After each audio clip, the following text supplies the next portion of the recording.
Bismillah, Assalamualaikum warahmatullahi wabarakatuh. Wah, gue barusan nemuin satu bacaan yang ketika baca tuh gue sampai senyum-senyum bangga. Gue bangga sebagai seorang muslim dan gue bangga sebagai seorang rakyat Indonesia, berkebangsaan Indonesia. Kenapa? Sebenarnya ini gue baca dari bulan Juli lalu. Ada satu bacaan dari Kata Data mengeluarkan satu tulisan yang dia ambil dari sumbernya itu adalah Lembaga Filantropi Dunia, Charities Aid Foundation atau kita singkat CAF. Dan CAF itu menobatkan Indonesia menjadi negara paling dermawan di dunia. Indeks kedermawanan Indonesia terus meningkat dibanding periode sebelumnya sekalipun lagi pandemi COVID-19 memukul perekonomiannya. Jadi Indonesia itu yang dirilis bulan lalu tersebut, indeks kedermawanannya sepanjang tahun lalu tercatat 69%, naik 10 poin dari posisi tahun 2018 di skor 59%. Lalu yang paling bikin gue bangga selain dari Indonesia dinobatkan jadi negara yang paling dermawan adalah laporan dari mereka yang mengatakan Indonesia menempati posisi pertama di dunia untuk tingkat donasi uang, kemungkinan didorong oleh tidak lain dan tidak bukan pembayaran zakat. Itu bikin gue bangga banget manfaat yang diajarkan oleh agama Islam untuk kita meredistribusi harta kita dari yang mampu kepada yang tidak mampu. Lalu jadi CAF itu menghitung 3 indikator kedermawanan, yaitu ketersediaan untuk membantu orang asing, donasi uang, dan keterlibatan dalam volunteer. Nah, Indonesia itu dicatat oleh CAF 83% penduduknya atau setiap 8 dari 10 orang telah mendonasikan uangnya. Masya Allah. Ini luar biasa. Bayangin di keadaan yang kemarin baru gue sampaikan tentang adanya wealth gap yang besar antara si kaya dan si miskin yang semakin melebar. Bahkan terakhir aja di tahun 2019 dikatakan 1% orang Indonesia menguasai 45% dari kekayaan yang ada di Indonesia. Dan ada lagi berita yang gue baca barusan tentang masalah mengendapnya uang atau kekayaan di rekening. Di situ gue baca laporan dari LPS, Lembaga Peminjaman Simpanan. Bahwasannya dia mengatakan secara keseluruhan total simpanan masyarakat yang ada di bank hingga Mei 2021 itu sebesar 6.929 triliun atau tumbuh 10,8% dibandingkan Mei 2020.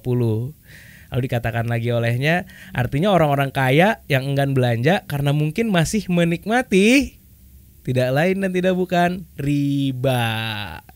Jadi dikatakan di sini, kalau orang kaya mulai belanja, harusnya ekonomi terdorong dan yang tidak kaya akan menerima dampaknya sehingga ekonomi akan bergulir dengan lebih cepat. Karena saat ini acuan bunga di BI masih 3,5%. Jadi dengan mengharapkan bunga sebesar 3,5%, akhirnya malah berdampak hancurnya ekonomi. Padahal dengan konsep yang Allah Subhanahu wa Ta'ala jadikan akan justru berkah, ekonomi bakal tumbuh. Oke, sekarang coba kita hitung deh. Tadi harta yang ada keseluruhannya nih hitung-hitungan ini aja, bukan hitung-hitungan yang teliti, cuman hitung-hitungan asal aja. Jadi dari 6.929 triliun, oke. Kalau seandainya dia potong 2,5% dengan ini zakat deh, itu 173 triliun. 173 triliun.